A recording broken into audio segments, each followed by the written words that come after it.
Hi, welcome back. Okay, now we're making the cover for our notebook. As you can see, I've cut out a piece of cardboard.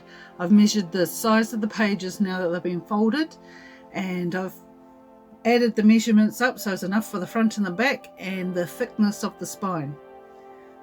So what you can see me doing now is creating some grooves down the spine with the trusty plastic palette knife and the ruler, so I can get a nice crisp fold when I'm folding the covers over. We don't want it that it folds crooked, and we don't want it that the cover keeps popping open when we want the book to remain shut.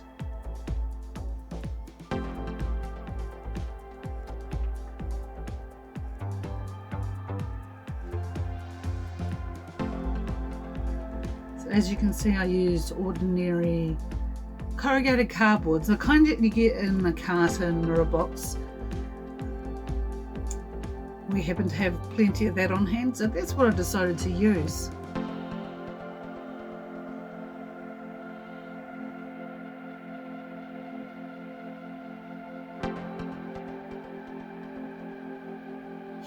I might point out that you may hear some chickens clucking in the background. I think one of my chickens has just laid an egg and she's busy telling everyone all about it.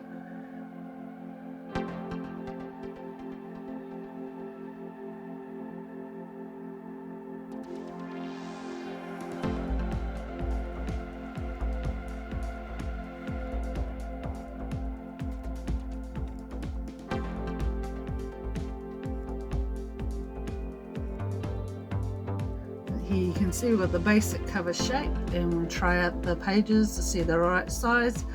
The cover was still a little bit tall or long, so we're just going to trim off the top and double check to make sure it fits properly again. We've always got to measure.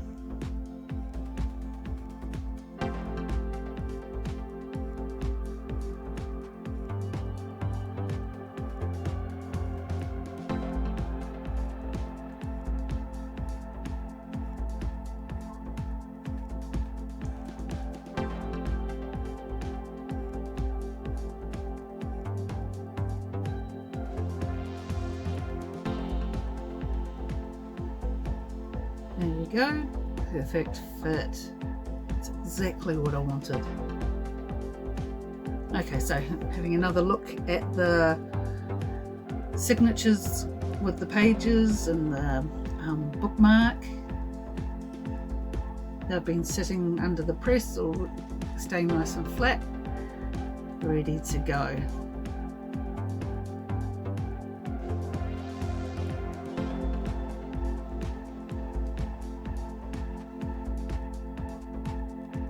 Making sure it opens up nicely too.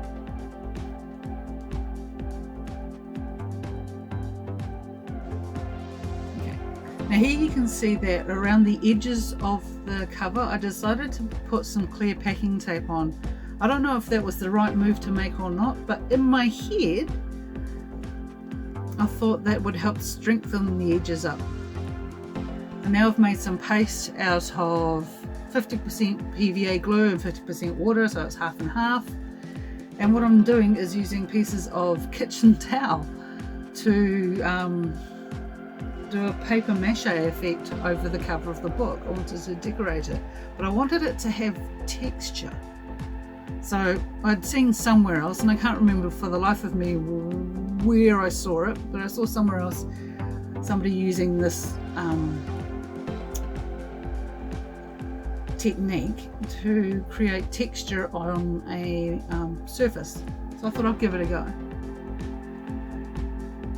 As you can see, I sped it up a bit because it was a bit painstaking. But one thing I discovered was that I have to be really careful on the corrugated cardboard, because you didn't want to get it too wet or it would soak through and weaken it. So I'm doing this, I'm trying not to get too much liquid onto the cardboard, which is pretty hard to avoid, but then also made sure I had to dry it really thoroughly between layers. So now that involved getting a bit of the hair dryer out and trying to dry it off. There you go, that's the first layer on.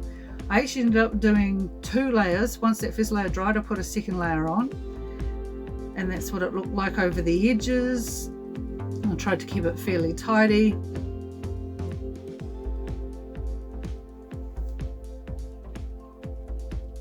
And it was mostly opaque. There were some bits that were still a little translucent. You could still see the red card through it. But hopefully that'll cover up with painting. Now here I've got a peacock feather. I decided I wanted to decorate the front of the journal with a peacock feather design, but have it like embossed. So I cut the peacock feather out of egg carton. Usually have those around all the time. And so I roughly drew a peacock feather shape, tried to cut it out as best I could. Not that great, but it sort of gets the main gist of it. Put some glue on the back. I was using Tacky glue on that because I wanted to get a nice quick set. Tacky glue will glue paper to paper in less than a minute. So I wanted it set nice and firm and quickly so I could keep working on the cover.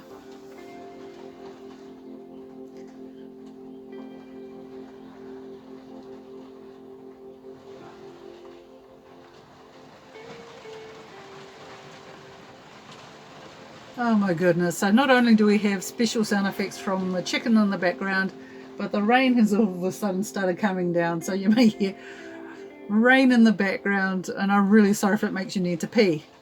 Okay, anyway, gluing the peacock feather onto the front cover of the notebook. And as you can see, I'm trying to stick those long bits down without sticking them to my finger, which I wasn't always that successful with, but I gave it a good go.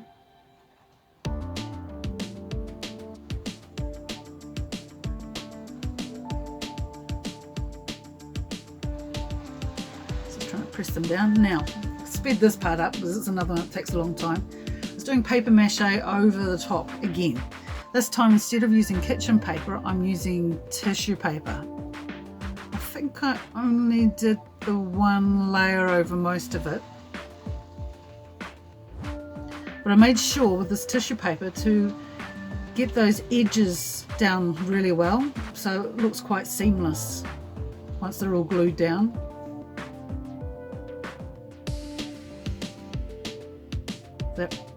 I have torn all the tissue paper into little pieces just to make it easier to manipulate them.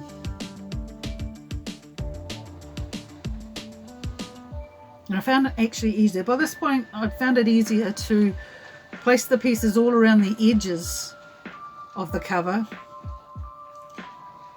before filling in the middle. That way I knew I had good coverage on the edges for the bits that flip over onto the inside. See, making sure I get all those edges.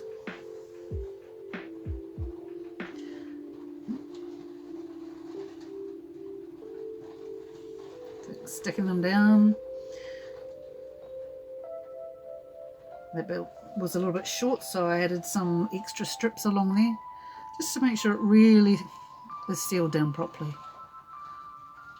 Now take care when you're doing the inside of the corners to fold them really nicely and get them down as flat as you can. It makes a big difference when it comes to putting the inner parts of the book into the cover.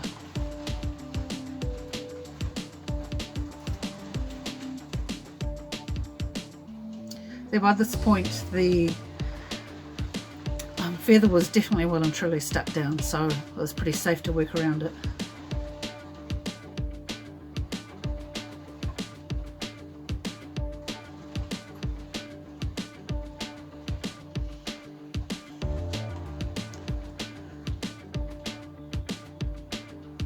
So I'm using the brush to push the tissue gently into the grooves because we want that relief shape of the feather.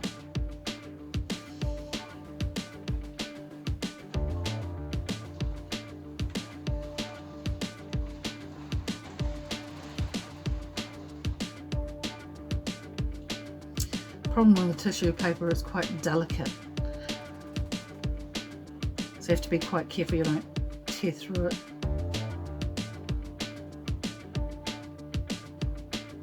And the cardboard cutout, or the egg carton cutout of the feather, was quite visible at first, so I had to do multiple layers over the top of that just to try and make it a little more opaque when it dried.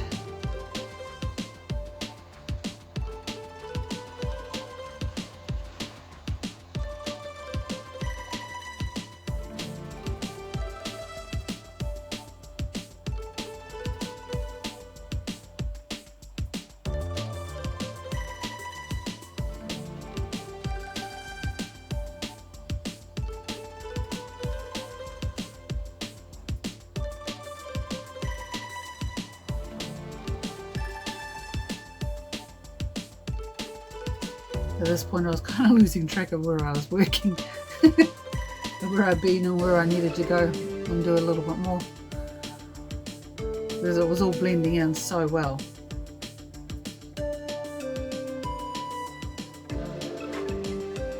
Get the edges.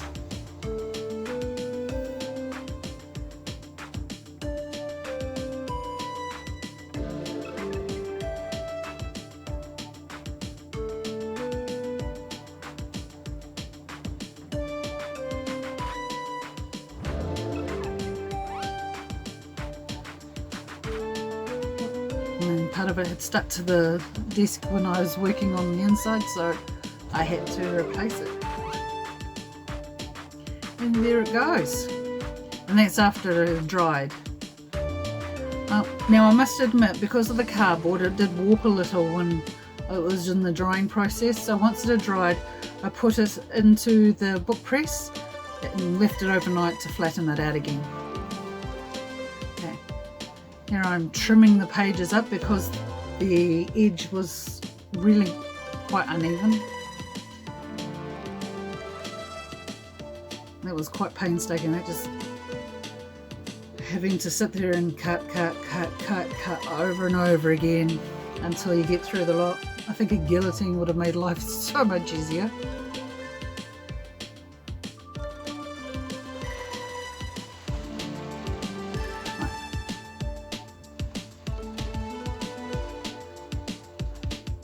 Now this is where we attach the cover pages. Now remember, when you open up a hardcover book, just inside the cover there's slightly different paper. If you notice, some old-fashioned books, there's one that's sort of lining on the inside of the cover and then one that's over on the page side. I don't know the technical term for them and I'm not really that great at explaining them, but this is what I'm making. This is to help stick the book ultimately into the cover. And I have to do this on both sides, front and back.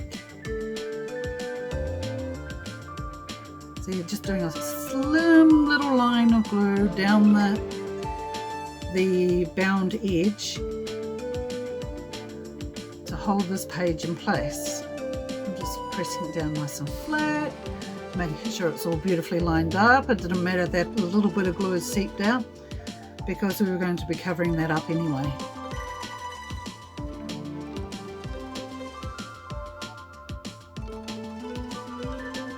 Okay, so I've done both sides now, and I'm putting this piece of paper, which I don't know what this one's called either, but it helps to secure it all together.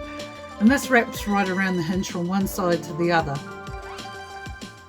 You don't see this piece once the book is all put together.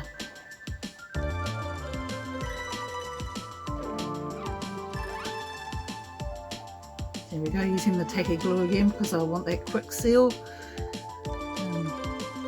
Spreading all the glue around with the nozzle, getting ready to glue the living daylights out of it. I can tell you I used a lot of glue that day.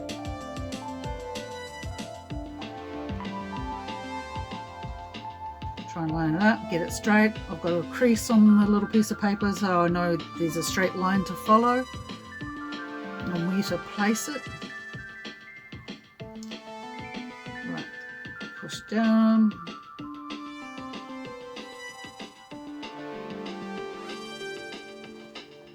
My cutting board is not the flattest. It warped once several years back, being left in the heat, and it wasn't laid flat or hanging up properly, unfortunately. And it hasn't gone flat since. Okay, so I'm just pressing the edge of the spine part down. We want to make sure that's really well attached. It's going to add more strength to the spine. Come on, glue. Yeah. Add some glue to this piece. We're going to stick this down.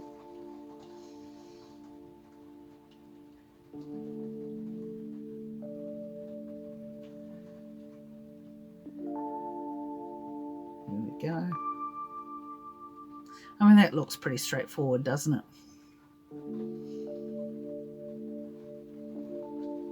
Probably work even better if you could get my hand out of the way and you could see what I was doing.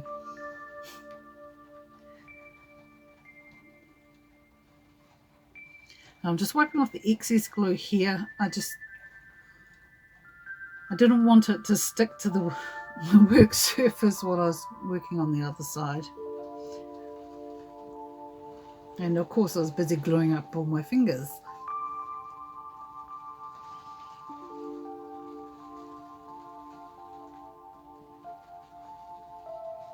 There we go. Flip it on the other side. And we glue the other side down just the same.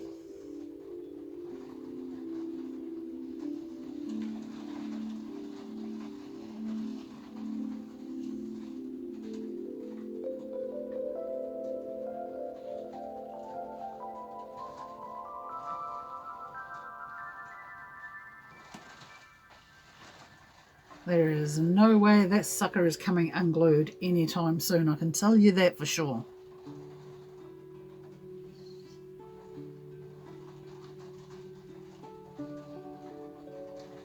Press it down nice and flat.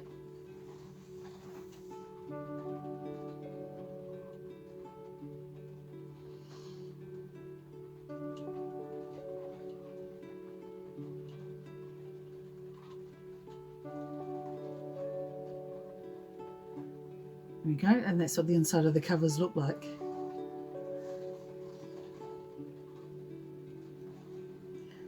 Once they had dried off a little bit, now we're going to attach the pages to the inside of the cover. This is getting exciting because it's starting to look like a real book now. I'm using PVA glue and brushing it around to spread it. We want a nice even coat just on the outside there.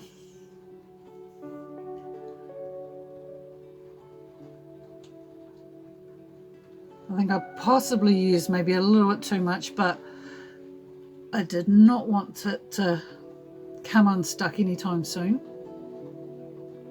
So I just glued the living daylights out of it.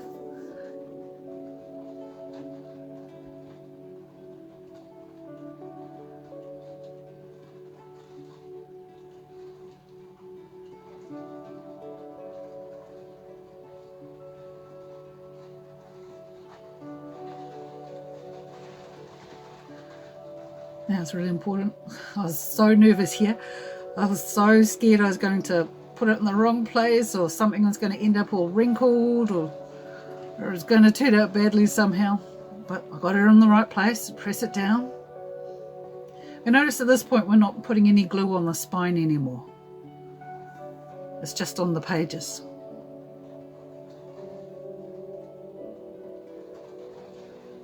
I'll do the same on the other side.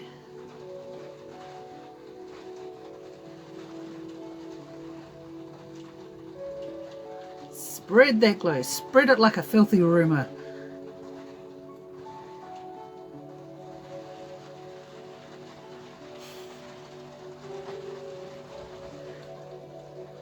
Yeah, get that good even coating all over.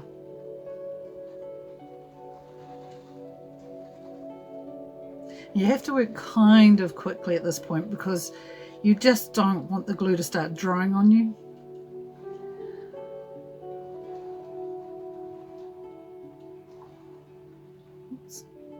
There we go. We'll press the top cover down.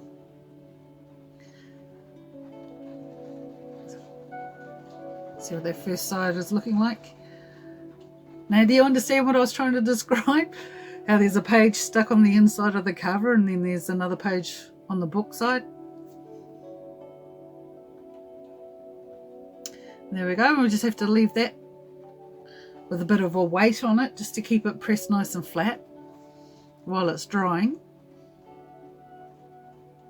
You don't want to use so much glue that your pages ended up gluing together at the same time. But that's where we're at now, getting ready to paint the cover.